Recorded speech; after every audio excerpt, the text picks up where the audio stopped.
نحمدہ و نصلی علی رسولہ الکریم، اما بعد فاعوذ باللہ من الشیطان الرجیم، بسم اللہ الرحمن الرحیم۔ نماز اسلام کا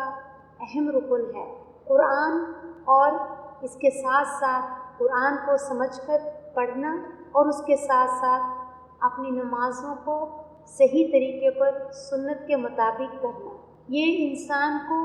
اللہ کی طرف اور اللہ کے قریب کرنے والے اعمالوں میں سے اعمال ہے کہ اگر کوئی شخص اپنے آپ کو دیکھنا چاہتا ہے کہ وہ اللہ کے کتنا قریب ہو گیا ہے، اس کے دل میں اللہ کی بڑائی اور عظمت کتنی آ گئی ہے، تو اس کے لیے وہ سب سے پہلے اپنی نمازوں کو چیک کرے کہ اس کی نمازوں میں کتنا خشوع، کتنا دل لگی، کتنی دل جمی اور کتنی اس کی نمازوں میں اللہ کے ساتھ لگاؤ بڑا ہے۔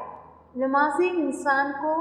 اللہ کے ساتھ جوڑتی ہیں، اور جب انسان اللہ سے جڑ جاتا ہے، اللہ کی محبت، اللہ کی خشیت، اللہ کے خوف سے اس کے آگے جھکنے لگ جاتا ہے، تو پھر اس کی زندگی کا عمل بدلنا شروع ہو جاتا ہے۔ پھر اس کے ساتھ ساتھ یہ قرآن کا پڑھنا جو ہے اس کے لیے بہت مفید اور فائدہ مند ہو جاتا ہے، کیونکہ وہ جیسے جیسے قرآن کو پڑھتا جائے گا اور وہ ایک ایک سیڑھی، ایک ایک قدم اوپر چڑھتے جائے گا، اللہ کے قرب، اللہ کے نزدیک ہوتے جائے گا، اس کی نمازیں بدلتی جائیں گی، اس کی دعائیں بدلتی جائیں گی، اور یہ دونوں چیزیں کیا ہیں؟ انسان کو اللہ کے قریب لے کر جاتی ہیں، اللہ کی پہچان کراتی ہیں اور جنت میں لے کر جانے کا ذریعہ ہے۔ تو اپنی نمازوں کو پڑھنا ہی نہیں بلکہ ان کو قائم بھی رکھنا ہے اور ان میں اور زیادہ خشوع پیدا کرنے کی کوشش کرنی ہے کہ میری نماز کس طرح سے اور زیادہ بہتر ہو اور زیادہ قریب ہو جائے رسول اللہ صلی اللہ علیہ وسلم کی نماز کے، اور زیادہ قریب ہو جائے، مجھے قریب کرنے والی وہ نماز میری اللہ تعالیٰ کا دیدار، اللہ تعالیٰ کا چہرہ۔ یہ ساری چیزیں ہمیں اس طرف لے کر جاتی ہیں کہ جتنا جتنا ہم نماز سے جڑتے جائیں گے، جتنا جتنا ہم اس میں دعاؤں کی پابندی کرتے جائیں گے۔ اس کے بارے میں ایک حدیث ہے کہ آپ صلی اللہ علیہ وسلم نے فرمایا، میت جب قبر میں رکھی جاتی ہے تو پلٹنے والے لوگوں کے جوتوں کی آواز سنتی ہے، یعنی آواز، اس کے کان ایکٹیو ہوتے ہیں، اس کو آواز سنائی دیتی ہے کہ اب لوگ چلے گئے ہیں، واپس جا رہے ہیں اسے چھوڑ کر۔ تو نماز اس کے سر کے پاس ہوتی ہے اور زکوٰۃ بائیں طرف، اور دوسرے نیک اعمال، صدقہ، نوافل، لوگوں کے ساتھ بھلائیاں اور حسن سلوک، یہ اس کے پاؤں کی طرف ہوتے ہیں، اس کی حفاظت کرتے ہیں۔ فرشتہ عذاب کے لیے سر کی طرف سے آتا ہے، تو نماز کہتی ہے میری طرف سے رستہ نہیں ہے، یعنی سبحان اللہ، یہ وہ اعمال ہیں کہ جس وقت اندھیروں میں ہمارے ساتھ کوئی نہیں رہے گا، یہ اعمال ہمارے ساتھ ہوں گے۔ اس لیے جب بھی نماز کے لیے ٹھہرا کریں، اس وقت یہ سوچا کریں کہ اس وقت سے بہتر اور کوئی وقت نہیں ہے جو میں اس میں گزار دوں، کیونکہ یہی مجھے آگے چل کر کام آنے والا ہے۔ میرے اندھیروں میں، قبر کے اندھیروں میں، حساب کتاب کے دن، پل صراط پر، یہ دونوں چیزیں، قرآن اور نماز، میرے اچھے اعمال، یہی مجھے آگے چل کر ملنے والے ہیں۔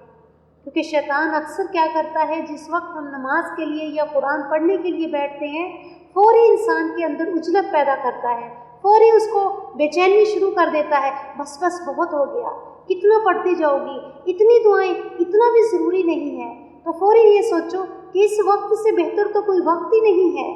کہ جو میں اللہ کے ذکر میں گزاروں، چاہے وہ قرآن پڑھوں، چاہے یاد کروں، چاہے سیکھوں یا سکھاؤں، یا پھر میں اللہ کا ذکر نماز کے ذریعے سے۔ نماز جو ہے بدن کی، یعنی ہمارے ظاہری جو ہے وہ عبادت ہے، تو اس وقت کو اپنے لیے بہت بہتر سمجھا کرے کہ یہی وقت سب سے بہتر وقت ہے، اور کتنا ہی بہتر ہوگا جو اس دن انسان کے ساتھ اس کے یہ سب اعمال ہوں گے، دائیں بائیں اس کے کھڑے ہوں گے،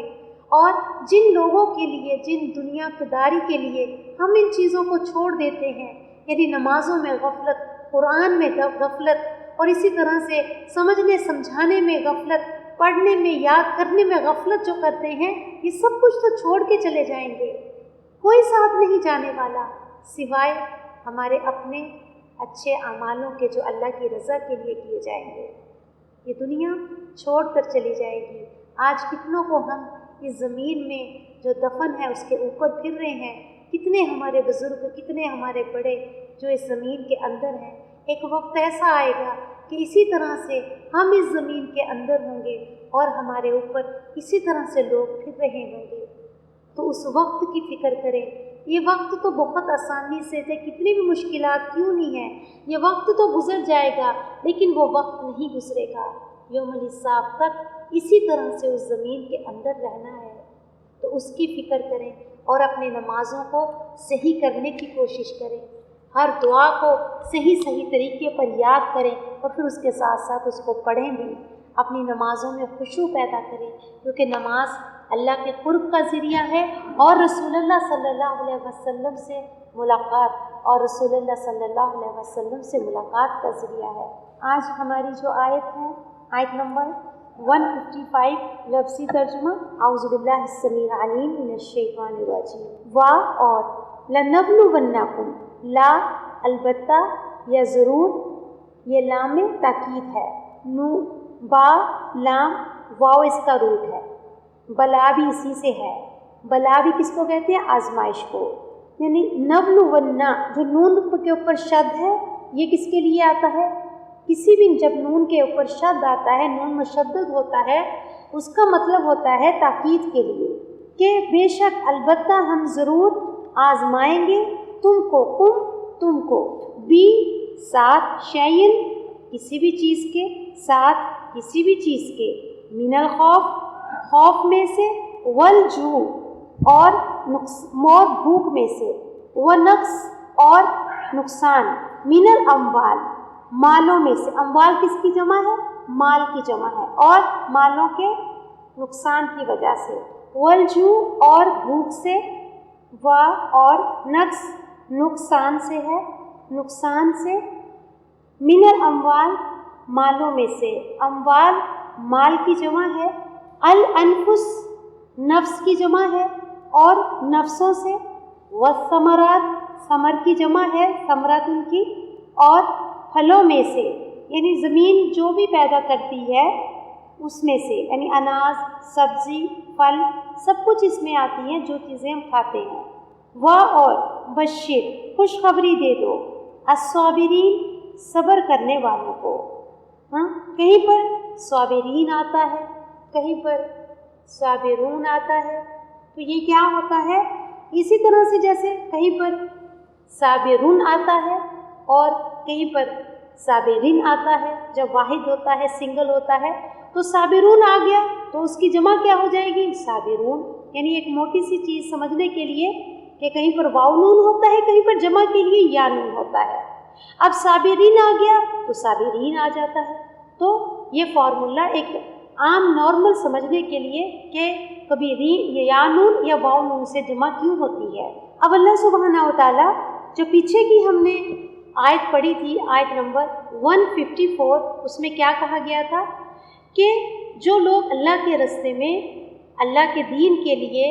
اللہ کے راستے پر چلتے چلتے مر جائیں، ان کو مردہ مت کہو، بلکہ وہ زندہ ہیں، اور وہ احیاء زندہ ہیں، لیکن تم نہیں سمجھ سکتے ان کی زندگیوں کو کہ وہ کیسی زندگی ہے۔ اب اسی سے ریلیٹ ہے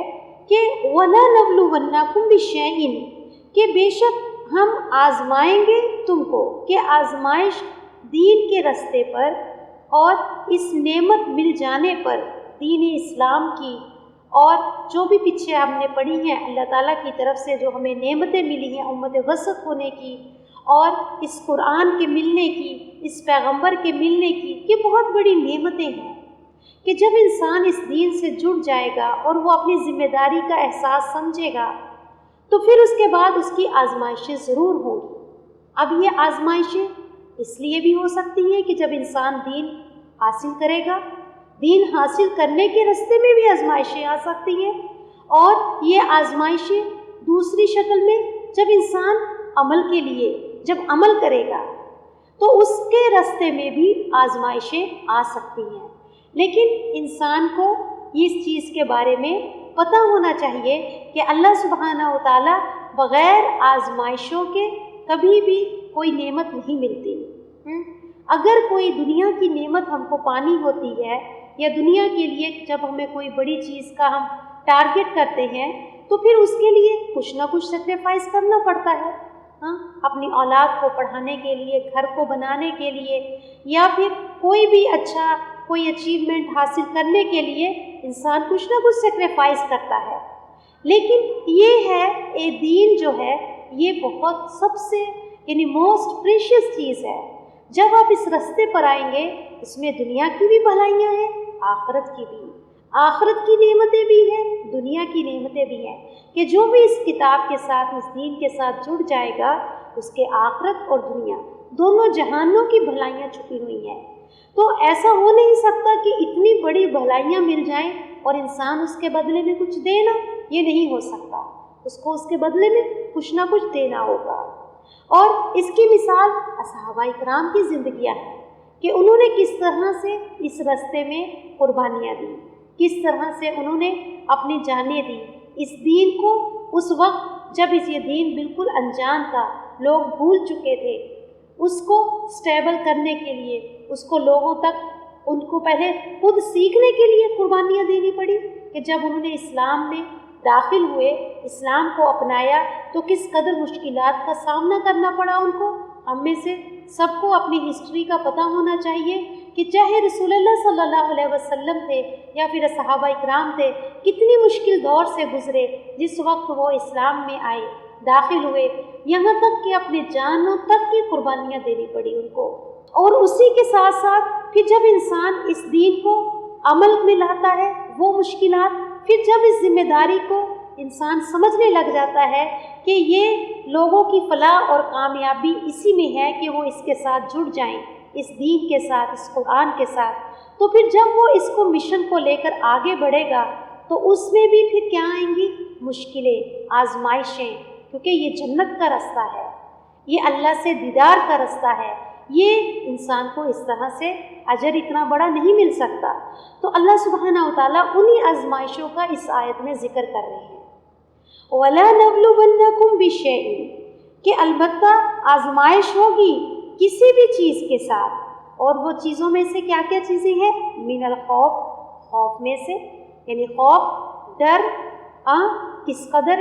صحابہ اکرام رسول اللہ صلی اللہ علیہ وسلم جس قدر جب اسلام لے کر آئے تھے صحابہ اکرام، کیا حال ہوتا تھا ان کا، کس طرح سے خوف ہوتا تھا نماز پڑھنے کا، نماز نہیں پڑھ سکتے تھے، قرآن نہیں پڑھ سکتے تھے، کیسا ڈر ڈر کے کس طرح سے زندگی گزارتے تھے، کس طرح سے عبادات کرتے تھے۔ اسی طرح سے جب صحابہ اکرام مدینہ چلے گئے ہجرت کر کے، اور وہاں پر جانے کے بعد بھی ان کا کیا حال تھا، کبھی کہیں سے حملے ہو رہے ہیں، کبھی کہیں سے حملے ہو رہے ہیں، چین سے سو نہیں سکتے تھے آپ صلی اللہ علیہ وسلم، اس وقت بھی یہی خوف لاق رہتا تھا۔ تو وہ بھی کیا ہے؟ خوف سے، والجوع، اور بھوک سے۔ بھوک کا عالم کیا تھا صحابہ اکرام کا کہ جو اصحاب صوفہ تھے وہ 60 یا 70 لوگوں کا ایک گروپ تھا جن کو اصحاب صوفہ کہا جاتا ہے، جو آس پاس کے گاؤں سے، شہروں دیہاتوں سے آ کر رسول اللہ صلی اللہ علیہ وسلم کے پاس تعلیم حاصل کرتے تھے۔ یہ 60 اور 70 لوگوں کا جنہوں نے اپنا گھر بار چھوڑا تھا اسلام کے لیے، دین کے لیے، یعنی آپ صلی اللہ علیہ وسلم سے ایجوکیشن حاصل کرنے کے لیے، ان کا حال کیا تھا کہ ان کے پاس پہننے کو کپڑا نہیں ہوتا تھا، کھانے کے لیے کھانا نہیں تھا۔ کیوں؟ یہ علم حاصل کر رہے تھے۔ اگر یہ کھانے پہننے میں لگ جاتے تو پھر یہ رسول اللہ صلی اللہ علیہ وسلم سے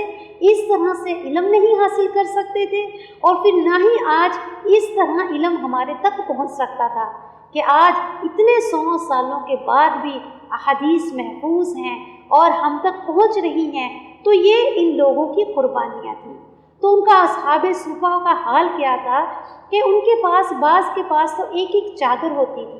کہ وہ یا تو اوپر کا ڈھکتی تھی یا نیچے کا، تو وہ اس کو کیا کرتے تھے؟ گلے میں باندھ لیتے تھے، اور جو ان کے پیروں تک آتی تھی، اور بیچارے اسی کو سمیٹتے رہتے تھے کہ کہیں سے کوئی سطر کھل نہ جائے، یعنی 2 کپڑے تک نہیں ہوتے تھے۔ اور آس پاس کے لوگ جو بھی اپنا گھر کا سودا سامان کچھ بچ گیا لا کر رکھ دیتے تھے کھانے کے لیے، وہ اٹھا کر کھا لیتے تھے، یعنی اتنا بھی وقت اپنا ضائع نہیں کرتے تھے۔ وہ اس طرح سے انہوں نے دین سیکھا، اور پھر ہمارے تک بھی اسی طرح سے پہنچا ہے آج دین، ورنہ یہ دین مل سکتا تھا اتنے 100 سالوں کے بعد صحیح شکل میں رہ سکتا تھا؟ یہ ان کی قربانیاں تھیں کہ آج ہمیں دین صحیح دین الحمدللہ ہم حاصل کر رہے ہیں، وہ آج تک ان کو اجر مل رہا ہے اس کا۔ وہ نقص اور نقصان سے، اور نقصان کیا کیا اٹھائے صحابہ کرام نے اس دین کی خاطر، اس کو حاصل کرنے کی خاطر انہوں نے اپنے گھر بار چھوڑے، شہر چھوڑے، قربانیاں دی،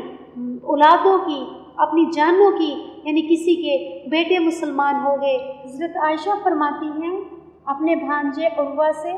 کہ ایک وقت روایت کرتی ہیں کہ ایسا وقت ہم پر ایسا وقت گزرا ہے کہ ہم ایک چاند سے دوسرا چاند دیکھتے تھے لیکن گھر میں آگ نہ جلتی۔ یعنی ان کے بھانجے نے کہا خالہ گزر کس چیز پر ہوتا تھا، کیسے گزارا کرتی تھی آپ؟ تو فرماتی ہیں کہ 2 چیزیں کھجور اور پانی، اور چند انصاری آپ صلی اللہ علیہ وسلم کے ہمسائے میں تھے جو ان کے پاس بکریوں کا دودھ ہوتا تھا اور وہ دودھ بھیج دیتے تھے، تو وہ دودھ پی کر وہ لوگ گزارا، یعنی وہ پینے کے لیے ان کو دودھ مل جاتا تھا، ورنہ گھر میں پکانے کے لیے کچھ نہیں ہوتا تھا، حضرت عائشہ بیان کرتی ہیں۔ اور ایک مرتبہ رسول اللہ صلی اللہ علیہ وسلم جمعے کا خطبہ دے رہے تھے تو ایک جو اصحابی ہیں تو ایک شخص اٹھا اور اس نے کہا کہ یا رسول اللہ، یعنی ہمارے کھجور کھانے سے ہمارے پیٹ جل چکے ہیں، یعنی جل رہے ہیں، ہمارے پیٹوں میں جلن ہو رہی ہے، کیونکہ جو لوگ مکے سے ہجرت کر کر آئے تھے وہ لوگ کھجور کے عادی نہیں تھے کھانے کے، وہ لوگ کیا کھاتے تھے؟ گوشت اور جو دوسری چیزیں ہوتی ہیں دودھ وغیرہ، اس چیز کے عادی تھے وہ لوگ، یہ چیز کھانے کے عادی نہیں تھے۔ لیکن یہاں پر آنے کے بعد، ہجرت کرنے کے بعد ان کو یہاں پر کھجور ہی کھانی پڑتی تھی، اس کے علاوہ ان کے پاس کوئی روزگار کا ایسا ذریعہ نہیں تھا۔ تو اس نے کہا کہ پیٹ پہ آگ لگی ہوئی ہے، یعنی پیٹ جل رہے ہیں ہمارے، یعنی ان کی صحت اس قدر خراب ہو چکی تھی ان کو مدینے میں آنے کے بعد۔ اور یہ جتنی بھی یہ جو حدیث ہے یہ بخاری کی حدیث ہے۔ اور ابو ہریرہ فرماتے ہیں کہ آپ صلی اللہ علیہ وسلم کی آل پر آپ کی زندگی میں ایسا وقت نہیں گزرا کہ مسلسل 3 دن تک پیٹ بھر کر کھانا کھایا ہو، یعنی آپ کی فیملی نے آپ کی زندگی میں ایسا دن نہیں گزرے کہ 3 دن مسلسل لگاتار آپ کے گھر میں کھانا بنا ہو، یعنی اتنے ان کے حالات اس طرح کے تھے۔ کیوں ایسا تھا؟ کیونکہ ذمہ داری بہت اہم تھی، کام بہت اہم تھا جو انہوں کو اللہ تعالیٰ نے جس کام کے لیے چنا تھا، جس دین کے لیے انہوں نے اپنا وطن چھوڑا، اپنا شہر، اپنا گھر بار چھوڑا، یہ ذمہ داری اتنی اہم تھی کہ ان کے لیے یہ چیزیں اتنی معنی نہیں رکھتی تھی، کھانا پینا یہ اتنا معنی نہیں رکھتا تھا جتنا ان کو اس ٹائم اسلام کی فکر تھی، اس کو آگے پھیلانے کی فکر تھی، جتنی یہ اہم ذمہ داری تھی کہ لوگ اسلام جیسے جیسے پھیل رہا تھا ذمہ داریاں بڑھ رہے تھے۔ تو ان ذمہ داریوں کا جو بوجھ تھا، اب جتنا بڑا انسان کی ذمہ داری ہوتی ہے اتنا ہی بڑا اس کی رسپانسبلٹی ہوتی ہے۔ تو یہ کام اتنا اہم تھا کہ ذمہ داری اتنی زیادہ تھی کہ آپ کو اس چیز کے لیے یا صحابہ کرام کو اس چیز کی فرصت ہی نہیں ہوتی تھی کہ وہ اپنے بارے میں بھی کچھ سوچیں، یعنی اس دین کو انہوں نے اپنی ذمہ داری سمجھا،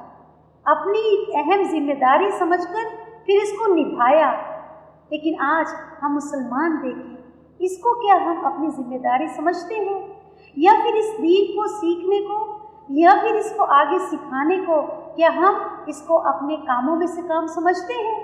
بلکہ کیا سمجھتے ہیں کہ اگر مل بھی گیا تو ٹھیک ہے، نہیں بھی ملا تو کوئی بات نہیں، کوئی بات نہیں، نمازیں پڑھتے ہیں نا، قرآن نماز پڑھتے ہیں، بخشش ہو جائے گی۔ لوگ گمراہی میں ہیں، اس بات سے ان کو کوئی فرق پڑتا ہے؟ کبھی ہماری نیندیں خراب ہوتی ہیں کہ ہمارے آس پاس، ہمارے خاندانوں میں کتنے لوگ ایسے ہیں، ہمارے شہروں میں کہ جو گمراہی میں ہیں یا جن کے اندر بہت سی برائیاں ہیں، کمیاں ہیں، ان کو تزکیہ کی ضرورت ہے۔ لیکن ہم میں سے کتنے پڑھے لکھے بھی لوگ بھی ہیں جن کو اس چیز کے بارے میں پتہ بھی ہے کہ اسلام جو ہے ہم کو سب سے پہلے ذمہ داری کیا دیتا ہے، اپنی اصلاح کرو، اس کے بعد پھر لوگوں کی اصلاح کے لیے کھڑے ہو جاؤ۔ لیکن ہم اس کو اپنی ذمہ داری ہی نہیں سمجھتے، ہم دین کو اپنا کام ہی نہیں سمجھتے،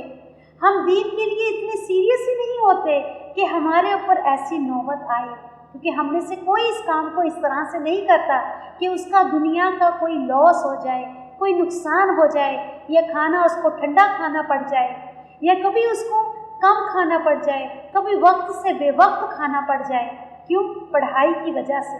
یا علم سیکھنے کی وجہ سے، یا پھر علم سکھانے کی وجہ سے کبھی اس کے اوپر ایسی نوبت آ جائے، ہم تو فوری پہلے دین چھوڑتے ہیں۔ ہاں، میرے کام نہیں چھوٹنے چاہیے، میرے بچوں کا کوئی نقصان نہیں ہونا چاہیے، میرے گھر کا کوئی نقصان نہیں ہونا چاہیے۔ دین کے بڑے نقصان ہوتے ہیں تو ہو جائیں، لوگ آگ میں چلتے ہیں جل جائیں، لوگ جہنم میں جائیں چلے جائیں، لیکن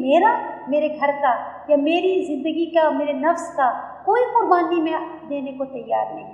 کوئی ہم میں سے اس طریقے سے دین کے ساتھ جڑا نہیں، کوئی اس طرح سے دین کے لیے سیریس نہیں ہے۔ اگر واقعی ہم سیریس ہوں تو جس طرح سے صحابہ اکرام سیریس تھے، جس طرح سے صحابہ اکرام اس دین کو اپنی ذمہ داری سمجھی اور پھر انہوں نے ان آزمائشیں ان کے اوپر آئی، تو پھر ہو نہیں سکتا کہ انسان کے اوپر کوئی آزمائش نہ آئے، اس کو بھوک نہ دیکھنی پڑے، اس کو پھر بھوک یا پیاس یا نقصان یا پھر من الاموال، مالوں کی کمی، کہ اس سے اس کو واسطہ نہ پڑے۔ اور نفس انفس یعنی مالوں کی کمی میں کیا تھا کہ حضرت موسیٰ اشعری فرماتے ہیں کہ ہم آپ صلی اللہ علیہ وسلم کے ساتھ ایک سفر پر گئے، ہم 6 لوگ تھے اور 1 اونٹ، 6 لوگ اور 1 اونٹ، اور باری باری سوار ہوتے، اور چلتے چلتے ہمارے پیروں کی ایڑیاں اور پیروں کی سکن کھال پھٹ گئی، یہاں تک کہ ان کو اپنے کپڑے پھاڑ کر ان پیروں کے اوپر یا زخموں کے اوپر باندھنے پڑے۔ یعنی ایک کسی اس کے لیے گئے آپ صلی اللہ علیہ وسلم کے ساتھ کسی غزوہ میں، تو یہ حال تھا صحابہ اکرام کا کہ ایک سواری تھی اور گرمی کیسی مکے کی، کیسے سفر، کیسے روڈ، کس طرح سے زمین ہوتی تھی گرم، اور پھر اس کے اوپر کس طرح کی ریت، اور اس پر چلتے ہوئے ان کا حال کیا ہو رہا تھا کہ ان کے پیر زخم آ گئے، یہاں تک کہ صحابی تو کہتے ہیں کہ ان کے پیروں کے ناخن تک گر گئے، یعنی اتنے زخم آ گئے ان کے پیروں کے اوپر، کیونکہ معمولی گرمی نہیں ہے، برداشت سے باہر کی گرمی ہوتی ہے یہاں کی۔ تو اب یہ حال تھا ان کا اس دین کو آگے پھیلانے کے لیے، اتنی مشقتیں برداشت کی۔ آج ہم میں سے ہر ایک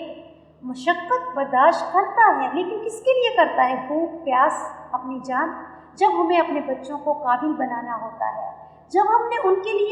کے لیے مال و دولت جمع کرنا ہوتا ہے، ان کے لیے بلڈنگز، ان کے لیے پراپرٹیز، ان کو ڈاکٹر، ان کو انجینئر بنانا ہوتا ہے، تو ہم ہر مشقت، بھوک پیاس، اپنے خواہشات کو بھی مان لیں گے۔ نہیں، ہمیں بلڈنگ بنانی ہے، ہمیں ایک گھر بنانا ہے، جب تک یہ گھر نہ بن جائے ہم کوئی فالتو خرچہ نہیں کریں گے۔ لیکن دین کے لیے کسی نے ایسی قربانی دی جیسے صحابہ اکرام اور رسول اللہ صلی اللہ علیہ وسلم دے کر گئے۔ ہم تو 1 گھنٹے کے وقت کو بھی ایسا دیکھتے ہیں، اس کو اتنا قیمتی سمجھتے ہیں، اتنا وقت ہو گیا، اتنی ٹائم ہو گیا، کھانا لیٹ ہو گیا، کھانا ٹھنڈا ہو گیا، روٹی ٹھنڈی ہوگی، ہم تو اسی چیزوں میں پھنسے رہتے ہیں،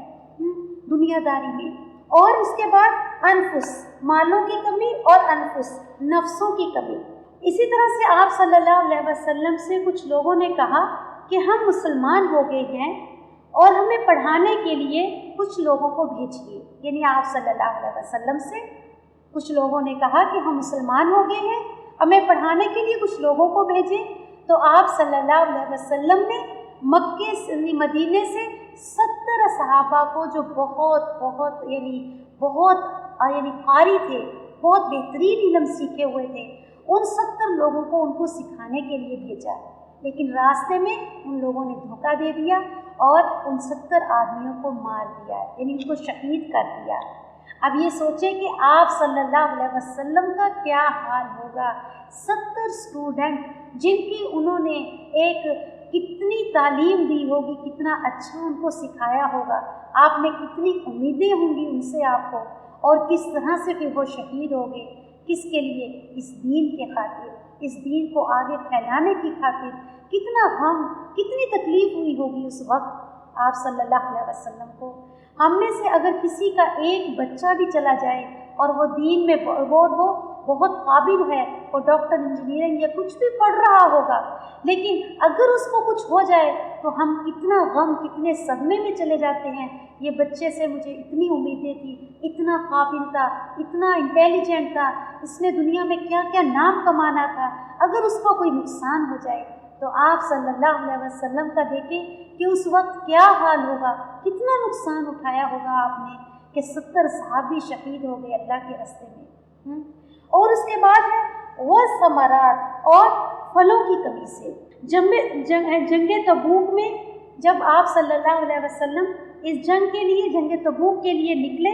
تو آپ صلی اللہ علیہ وسلم، وہ ایسا موسم تھا کہ فصل جو ہے یعنی کھجوروں کی پوری پک کر کھڑی ہوئی تھی، تیار تھی، بس کاٹنے کے لیے تیار تھی۔ تو آپ نے سب کو کہہ دیا، اعلان کر دیا کہ کوئی گھروں میں نہیں رہے گا، سب چلیں گے،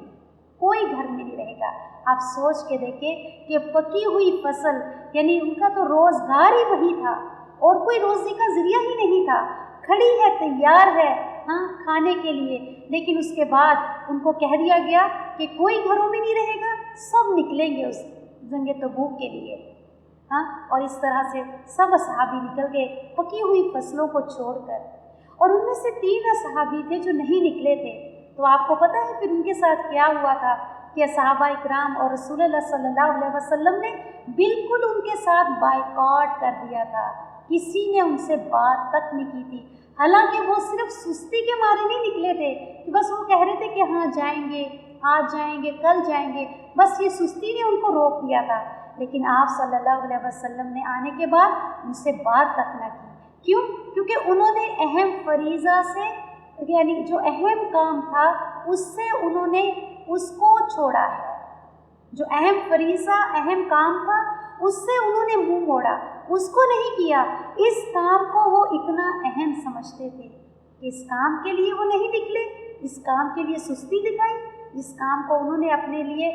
لیے فرض سمجھتے تھے، اس کام کو کرنا، اس دین کو پھیلانا، وہ اپنے لیے فرض کا درجہ دیتے تھے۔ تو اس کی وجہ سے سب نے ان کے ساتھ بائیکاٹ کر دیا تھا۔ اور اس کے بارے میں ایک اور حدیث بھی ہے بخاری کی، جابر بن عبداللہ روایت کرتے ہیں کہ آپ صلی اللہ علیہ وسلم نے ایک لشکر سمندر کے کنارے بھیجا جس میں 300 آدمی تھے، یعنی ایک لشکر جہاد کے لیے نکلا اور 300 آدمی تھے ان کے ساتھ۔ ابو عبیدہ بن جراح جو ہیں ان کے سردار تھے، اور ان کا راشن ختم ہونے لگا تو عبید اللہ نے کہا کہ جو بچا ہوا راشن ہے وہ میرے پاس لا کر جمع کر دو۔ اب جو بچا ہوا راشن کتنا تھا؟ 2 تھیلے، کس کے؟ کھجوروں کے۔ اور لوگ کھانے والے کتنے تھے؟ 300 لوگ۔ اب انہوں نے جب دیکھا کہ راشن کم ہونے لگ گیا ہے، آخر میں انہوں نے ایک ایک کھجور دینی شروع کر دی۔ اب آپ سوچیں، ایک کھجور کھا رہے ہیں صحابہ کرام، اور کس پر نکلے ہوئے ہیں؟ جنگوں پر نکلے ہوئے ہیں۔ کتنی ایمانی طاقت تھی ان کے اندر۔ آج ہم اپنے گھروں کو دیکھیں، اپنے کھانوں کو دیکھیں، ہم اتنا کھا کر بھی 1 گھنٹہ عبادت نہیں کر سکتے اللہ کی، ہم راتوں کو اٹھ کے تہجد نہیں پڑھ سکتے، ہم قرآن کی تھوڑی تلاوت نہیں کر سکتے، سورۃ بقرہ نہیں پڑھ سکتے۔ لوگ تکلیفوں کے لیے کسی کو کہہ دو تو بھی ٹائم نہیں ہے، کیونکہ ہمت نہیں ہے اتنی، نہ عبادت کرنے کی، نہ کسی کے لیے دین سکھانے کی، نہ کسی کو کچھ دینے کی، نہ عمل کرنے کی۔ اور کتنی خوراک ہے آج ہماری، کیا کیا کچھ کھاتے ہیں، اس کے باوجود دین کے کام کے کیا ہیں ہم؟ ہمارے بچوں کو دیکھیں، ہمارے گھروں کو دیکھیں، ہمارے کھانوں کو دیکھیں، ہمارے لائف سٹائل کو دیکھیں، اور اس کے بعد ہمارے دین کے کام کو دیکھیں کہ ہم تو اپنے آپ کو بھی آگ سے بچانے کے قابل نہیں بن سک رہے۔ کہاں یہ کہ دوسروں کے لیے اتنی ہمدردی، دوسروں کے لیے قربانی دینا، دوسروں کے لیے وقت دینا، یا دوسروں کے لیے بھوک پیاس برداشت کرنا، ہم تو اپنے لیے نہیں کر سکتے۔ تھوڑا سا کچھ یاد کرنا کچھ مشکل ہو جائے، فوری دین چھوڑ دیں گے، تھوڑی سی دنیا کی کسی کی باتیں سننی پڑ جائیں، فوری دین چھوڑ دیں گے، تھوڑا سا کسی سے کوئی بحث ہو جائے یا کوئی مشکل آ جائے، پہلے دین چھوڑ دیں گے۔ اس کی وجہ سے سارا بلیم ہم کس کو دے دیتے ہیں؟ دین کو دے دیتے ہیں، جبکہ اللہ سبحانہ وتعالیٰ اس میں فرما رہے ہیں وَلَا نَبْلُوَنَّكُم بِشَيْءٍ مِّنَ الْخَوْفِ وَالْجُوعِ وَنَقْصٍ مِّنَ الْأَمْوَالِ وَالْأَنفُسِ